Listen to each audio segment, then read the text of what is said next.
जय श्री राम प्यारे साधकों। आज की इस प्यारी सी वीडियो में जानकारी लेके आया हूँ। दिव्य दृष्टि खोलने के लिए हमें अपने शरीर के पंच तत्वों की साधना क्यों करनी चाहिए और हम इनकी साधना कैसे कर सकते हैं।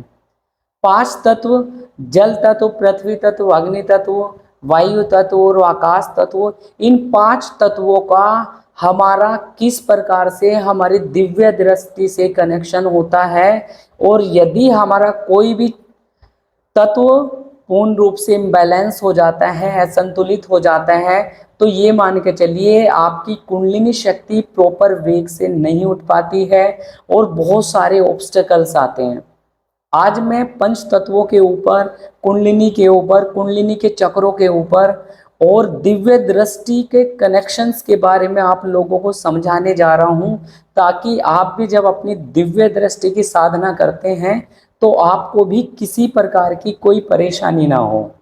तो दोस्तों, सबसे पहले मैं हमेशा की तरह आपसे रिक्वेस्ट करूंगा, आप मेरी इस वीडियो को लाइक करें, चैनल को आप सब्सक्राइब करें, कमेंट में अपने प्रश्न लिख के भेज सकते हैं। जिन प्यारे साधक गणों को अपना ऑरा और नेगेटिविटी की चेकिंग करानी है, अपने घर की चेकिंग करानी है या मेरी मेडिटेशन क्लासेस के बारे में जानकारी लेनी है, वो मेरे व्हाट्सएप नंबर पर कांटेक्ट करके चेकिंग करा सकते हैं। इसके साथ साथ ही अलबेले बालाजी की मोबाइल एप्लीकेशन भी आ चुकी है, जो कि गूगल प्ले स्टोर पे से आप इंस्टॉल करके आप उसमें लॉगिन करके भी जानकारी प्राप्त कर सकते हैं। और मैंने उसके अंदर प्लेलिस्ट बनाई हुई है कि किस बार आप किस प्रकार से आप केवल घर पे बैठ के अपनी थर्ड आई मेडिटेशन को सीख सकते हैं। फ्री में वो कोर्सेज भी अवेलेबल है, आप डेफिनेटली उस पर भी क्लिक करके फ्री में भी आप सीख सकते हैं। तो दोस्तों, शुरू करते हैं इस प्यारी सी वीडियो को। तो दोस्तों, हमारी दिव्य दृष्टि जो कि हमारी दोनों आँखों, दोनों भौं के बीच में का स्थान होता है, जहाँ पे महिलाएं बिंदी लगाती है और पुरुष टीका लगाते हैं, तिलक लगाते हैं, इस स्थान को हम आज्ञा चक्र बोलते हैं, जो कि मैंने डायग्राम में भी दिखाया हुआ है वुमेन की बॉडी का। ये चक्र हमारा दिव्य दृष्टि का होता है। दिव्य दृष्टि को ओपन करने के लिए हमें पांच तत्वों की बहुत ज़्यादा जरूरत होती है। तो हमारे पांच तत्व क्या होते हैं? एक तो होता है जल तत्व, सबसे पहला तत्व होता है पृथ्वी तत्व, तीसरा तत्व होता है अग्नि तत्व, चौथा तत्व होता है वायु तत्व, पांचवा तत्व होता है आकाश तत्व। ये हमारे पंच तत्व होते हैं। इनके माध्यम से ही हमारा शरीर मिलके बना हुआ होता है। और जब व्यक्ति शरीर छोड़ता है तो केवल हमारा पृथ्वी तत्व और जल तत्व ही यहाँ पर नष्ट हो जाता है। बाकी की ये हमारी आत्मा के साथ में तीनों तत्व के रूप में हमारी आत्मा मुक्त हो जाती है। उसी के ऊपर हमारा सारा कंसेप्ट है, जिसकी वजह से, इन तत्वों की वजह से ही हमारी दृष्टि प्राप्त होती है। आपको आज समझ में आ जाएगा यदि आप इस वीडियो को शुरू से लेकर अंत तक देख लेंगे, क्योंकि बिना इन तत्वों की सिद्धि के या इनकी साधना के हमारी दिव्य दृष्टि अचीव होने में बहुत ज़्यादा ब्लॉकेज आती है। बहुत सारे व्यक्ति साधना करते हैं, साधना करते करते धीरे धीरे उनको दृष्टि के ऊपर प्रकाश नजर आता है, विजुअल्स आने लग जाते हैं और वो किसी व्यक्ति को एनालिसिस करके देख के बताने लग जाते हैं। जैसे कि मैं किसी को भी देख के चेकिंग करके बता देता हूँ। तो मेरी तरह ऐसे ही बहुत सारे पर्सन हैं जो दिव्य दृष्टि से देखते हैं। सबका लेवल अलग होता है, सबकी दृष्टि बिल्कुल अलग लेवल की होती है। हर बंदा सारी चीजें नहीं देख सकता है, ये आपको समझ लेना है। अब पंच तत्वों का हम आज समझेंगे कि क्यों एक साधक वो है जिसने साधना करी और साधना करी और 60 दिन के अंदर, 30 दिन के अंदर, 15 दिन के अंदर उसको अपनी दिव्य दृष्टि पे कलर्स भी दिखे, कलर्स दिखने के साथ साथ विजन भी दिखे और उसने काम करना चालू कर दिया। एक वही साधक है जो लगातार बहुत ज़्यादा मेहनत कर रहा है और उसको बिल्कुल भी सफलता नहीं मिल पा रही है, थक हार चुका है। कभी उसको छाती में दर्द होता है, कभी उसको पेट में दर्द होता है या बॉडी के में भी असंतुलन बना हुआ होता है। तो वो किस वजह से उसके शरीर के चक्रों के अंदर मलिनता आ रही है, कुंडलिनी के चक्रों के अंदर मलिनता आ रही है, या उसकी ब्लॉकेज क्यों आती है, कहीं ना कहीं इन सभी का जो कारण होता है वो ये 5 तत्व होते हैं। 5 तत्व या 5 एलिमेंट हम इनको बोलते हैं कि इनकी वजह से ही हमारा शरीर बना है और इन्हीं की वजह से ही हम पूर्ण रूप से सारा कुछ कर पा रहे हैं और इन्हीं की वजह से यही बहुत ज़्यादा हमें सहायक होते हैं अपनी कुंडलिनी शक्ति को एक्टिवेट करने के लिए। आपको मैं एक बार बोर्ड पे समझा देता हूँ ये कैसे काम करता है। हमारे ये बॉडी हो गई ध्यानासन में बैठी हुई, हमारे शरीर के अंदर कुंडलिनी शक्ति होती है जो कि हमारे मूलाधार में होती है, सुषुप्त अवस्था में होती है। ये हर एक साधक के पास में होती है। ऐसा नहीं कि भाई विकास भैया के पास में अलग से कुंडलिनी शक्ति आ गई है और मेरे पास तो है नहीं, ये सभी के पास में है। बट ये एक सोई हुई ऊर्जा है आपकी, आपने इसको चमक नहीं करा। जैसे हमारा दिमाग केवल 1% भी काम नहीं कर पाता है और यदि कोई ज़्यादा ओवर एक्टिव हो जाता है तो वो बहुत सारी चीज़ें देखने लग जाता है, तो इसी प्रकार से ये भी ऊर्जा बाय बर्थ हमें मिलती है जो कि हमारे ब्रह्मरंध्र से प्रवेश करके एक बच्चे के भ्रूण के अंदर, जब पेट में रहता है बच्चा तो उसके अंदर प्रवेश करती है, बनती है और पूर्ण रूप से सुषुप्त अवस्था में पड़ी रहती है। ये पूर्ण रूप से जागृत होती है जब तक बच्चा माता के पेट के अंदर होता है। उसको सब पता रहता है कि क्या हो रहा है क्या नहीं हो रहा है। कभी कभी आपने देखा होगा कि बहुत सारे बच्चे जन्म लेते हैं और उनको भविष्य का भी पता लगने लग जाता है, उनको पिछले जन्मों का भी पता लगने लग जाता है। ऐसा भी आपने देखा होगा क्योंकि उनकी जो जागृत अवस्था में कुंडलिनी शक्ति थी वो अभी भी जागी हुई है। तो इसी प्रकार से हमारी कुंडलिनी शक्ति यहाँ पर आकर सुषुप्त अवस्था में जैसे ही जन्म होता है, जैसे ही बड़े होते हैं तो पूर्ण रूप से वो सुषुप्त अवस्था में चली जाती है। मोह माया के अंदर, परिवार के अंदर फंस के रह जाता है व्यक्ति, जाप ध्यान मेडिटेशन सब भूल जाता है, तो पिछले जन्मों की बातें भी भूल जाता है। जिनको याद रहती है उनको चमत्कार फील होते हैं, एक तरीके से वो बता देता है कहाँ पे जन्म हुआ था पहला, कहाँ पे नहीं। तो इसी प्रकार से हमारा जो मूलाधार है इसको हम रूट चक्रा बोलते हैं, रूट चक्रा बोलते हैं, मूलाधार चक्र बोलते हैं। और इसका जो तत्व होता है वो हमेशा से पंच तत्वों में से जो पहला हमारा तत्व होता है वो होता है पृथ्वी तत्व, जो कि पृथ्वी तत्व इसको डिनोट करता है।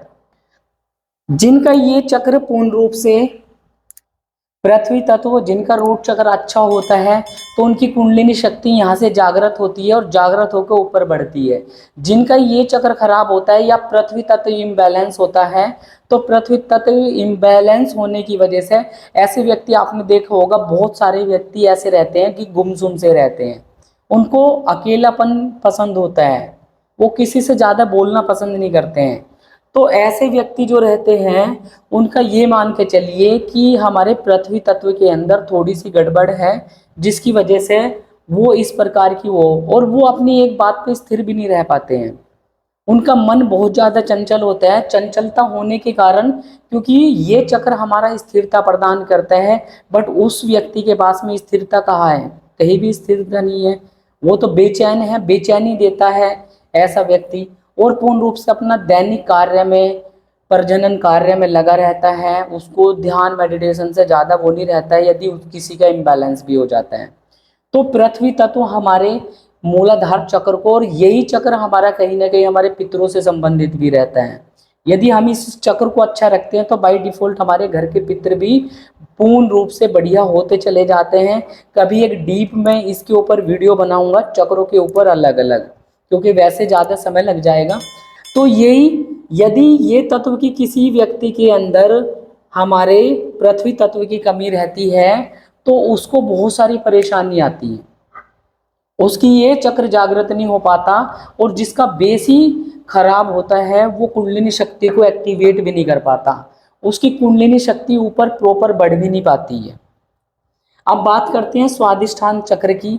ये चक्र जो रहता है हमारा वो तरल पदार्थ से भरा हुआ है, स्पर्म एनर्जी से भरा हुआ है, या इसे ऊर्जा का स्रोत माना जाता है एक तरीके से, क्योंकि हमारी बॉडी के अंदर 70% का जल तत्व भरा हुआ है एक तरीके से।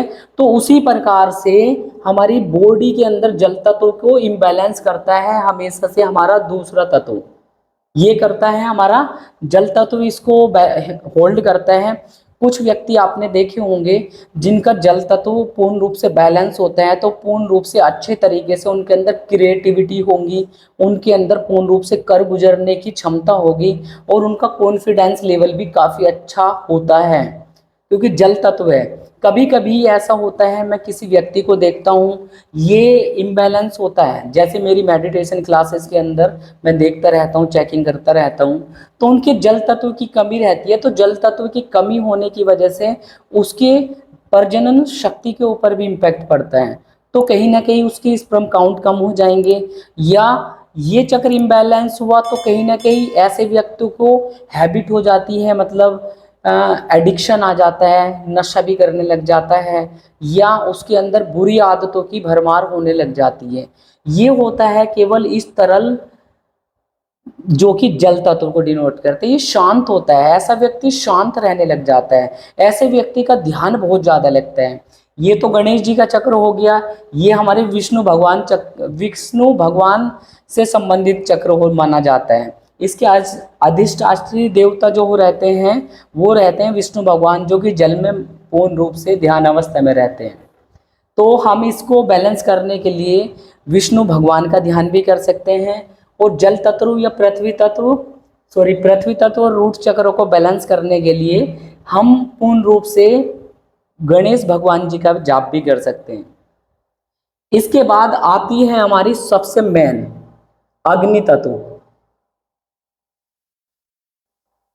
अग्नि तत्व हमारा जो रहता है पूरी बॉडी को संचालित करते हैं, एक तरीके से जो भी फंक्शनैलिटी का कार्य पूरी बॉडी के अंदर है, फंक्शन चल रहे हैं एक तरीके से। हमारा खाना है, खाना पेट में गया उसको पचाना है, तो पचाने का कार्य है जठर अग्नि। तो ये जितना भी ऊर्जा प्रदान करना या एनर्जी प्रदान करने का जो कार्य करता है, ये हमारा अग्नि तत्व ही करता है जो कि मणिपुर चक्र से संबंधित होता है। जिनका ये चक्र खराब होता है या ये इम्बैलेंस होता है, उनके अंदर पेट से संबंधित परेशानी रहेगी। ऐसे लोगों का डाइजेशन पावर बहुत ज़्यादा खराब रहता है, वो पूर्ण रूप से आगे नहीं बढ़ पाते हैं। इसके अलावा यही चक्र है जो सबसे ज़्यादा यदि अधिकता हो जाए, मतलब इम्बैलेंस होकर अधिकता हो जाए, मान लो पितृ देवता हैं आपके, उनके अंदर में 3 तत्व होते हैं, जल पृथ्वी को छोड़ के अग्नि वायु आकाश। अब ये तत्व ज्यादा बढ़ गया अग्नि तत्व, तो ये मान के चलो उनके अंदर इतना ज्यादा क्रोध आ जाएगा, ये उतने काले हो जाएंगे पूर्ण रूप से उनको अपने पराये का महसूस नहीं होता। आपने देखा होगा बहुत सारे व्यक्तियों के घरों के पितृ ही महिलाओं के साथ में गलत एक्टिविटी करने लग जाते हैं, या कोई भी प्रेत रहता है उसका अग्नि तत्व इतना ज्यादा बढ़ा रहता है, वो बैलेंस नहीं रहता है, कि उसकी इच्छा इतनी डिजायर आ जाती है कि जिसकी वजह से ये अग्नि तत्व बिल्कुल इम्बैलेंस हो जाता है। तो वो प्रेत की कैटेगरी में, यदि इस तत्व को शांत कर दिया जाए तो ऐसा प्रेत बिल्कुल शांति में आ जाता है और पूर्ण रूप से सौम्यता वाला भाव रखने लग जाता है। अब एक हम चक्र है जिसकी दूरी काफी दूर रहता है, ये मणिपुर चक्र से हमारा हार्ट चक्र।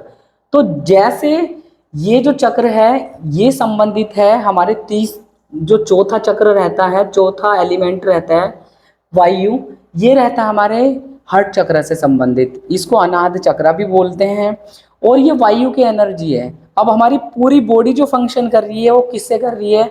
वायु से कर रही है। आपने सुना होगा कि भाई किसी व्यक्ति की कि जैसे कि भाई उसकी तो हवा निकल गई या उसको मृत्यु को प्राप्त हो गई, तो हमारी नसें नाड़ियों में जो संचारण करती है, हमारे श्वास जो आ रही है, वो ये हमारा तत्व ही है वायु तत्व जो बैलेंस करता है। यदि इसकी अधिकता हो गई, तो यदि 5 तत्वों की अधिकता या कम हो जाती है, तो ये मान के चलो हमारा मन, ध्यान और पूर्ण रूप से बॉडी अस्वस्थ हो जाता है। अब यही हमारा चक्र यदि इम्बैलेंस हो जाता है तो बॉडी के अंदर सांस से संबंधित परेशानी, अस्थमा और सांस लेने में कठिनाई, बहुत सारी चीज़ें, यह हमारे शरीर में डिफरेंट डिफरेंट रोग उत्पन्न होने लग जाते हैं। तो दिव्य दृष्टि तभी खुलेगी ना जब हमारा शरीर स्वस्थ होगा, हम पूजा पाठ कर पाएंगे, हम साधना कर पाएंगे, उससे पहले तो नहीं खुल पाएगी। तो इसीलिए हमें अपने हार्ट चक्र को बैलेंस रखने के लिए हमें अपने वायु तत्व पे सबसे ज़्यादा ध्यान करना होता है। जिसका वायु तत्व नहीं लगता, आपने देखा होगा बहुत सारे साधक गण घंटों घंटों बैठे रहते हैं और ध्यान उनका लग नहीं पाता है। उनके साथ में सबसे बड़ी परेशानी जो रहती है वो इनका वायु तत्व का बिगड़ना ही रहता है। उसका इम्बैलेंस होना की वजह से ही उसके ये ध्यान नहीं लग पाता है। क्योंकि ध्यान तभी लगेगा जब श्वास हमारे एकाग्रचित होंगे। इसके बाद में हमारा पांचवा तत्व जो रहता है आकाश तत्व, यही हमारा कंठ चक्र होता है जिसको हम विशुद्धि चक्र बोलते हैं। क्योंकि इसी के पार बाद में हमें जो परमिशन मिलती है दिव्य दृष्टि की, देवता को देखने की, वो तभी आज्ञा चक्र पे तभी हम जाते हैं जब इसको पार करते हैं। और इसको पार करने के लिए हमारा आकाश तत्व है। आकाश तत्व क्या रहता है? एक निर्वात है, एक निर्विचार है। जैसे समाधि की स्टेट होगी, हम विचार शून्य हो जाते हैं। जो हमारे विचार होते हैं वो भी हमारे इससे संबंधित आते हैं। जिनको बहुत ज़्यादा ओवर थिंकिंग रहती है वो इसकी वजह से रहती है क्योंकि उनका चौथा चक्र बेकार, मतलब उसका वायु तत्व कहीं ना कहीं बिगड़ा हुआ है। तो ओवर थिंकिंग भी यहाँ से आती है। अब हमारा ये पांचवा चक्र जो आकाश तत्व है, आकाश तत्व एक शून्यता है। यदि ये हमारा बढ़िया है तो हमारे कान के पट भी खुल जाते हैं, हम सुन भी पाएंगे, हम देख भी पाएंगे। क्योंकि देख हम इसलिए पाएंगे क्योंकि ये चक्र हमारा आकाश तत्व सबसे ज्यादा एस्ट्रल ट्रेवल को सपोर्ट करता है। एस्ट्रल ट्रेवल ऐसा व्यक्ति आराम से करने लग जाता है और पूर्ण रूप से लोक दर्शन ऐसे व्यक्ति को होने लग जाते हैं यदि किसी का आकाश तत्व बॉडी के अंदर बैलेंस है। यदि बैलेंस नहीं तो उसका ध्यान भी नहीं लगेगा। ये दो हर्ट चक्र और कंठ चक्र, इनके जो तत्व हैं वायु और आकाश, इसके बिना तो भाई कुछ भी नहीं है, ध्यान बिल्कुल नहीं लगता ऐसे साधकों का। तो दोस्तों, दिव्य दृष्टि को तभी परमिशन मिलती है जब आपके ये पंच तत्व एक्टिवेट रहते हैं। तब तक यदि आपकी ये परमिशन नहीं मिली तो ये मान के चलिए आपको दिव्य दृष्टि कभी एक्टिवेट नहीं होगी। कभी कलर दिखा 10 दिन के लिए बंद होगी, नहीं दिखा। तो ये इस वजह से ही होता है क्योंकि हमारी बॉडी के दिव्य दृष्टि से ये पंच तत्व कनेक्टेड नहीं है, ये हमारे चक्रों से कनेक्शन होते हैं। चक्रों से कनेक्शन होने की वजह से ही हमारी दिव्य दृष्टि को परमिशन मिलती है पांचवें चक्र से, और तब हम उसको देख पाते हैं। इसलिए आपकी दृष्टि की परतें तक साफ नहीं हो पाती क्योंकि कुंडलिनी आपकी एक्टिवेट नहीं होती। तो दोस्तों, मेरी यह वीडियो आपको कैसी लगी आप जरूर कमेंट सेक्शन में बताइएगा।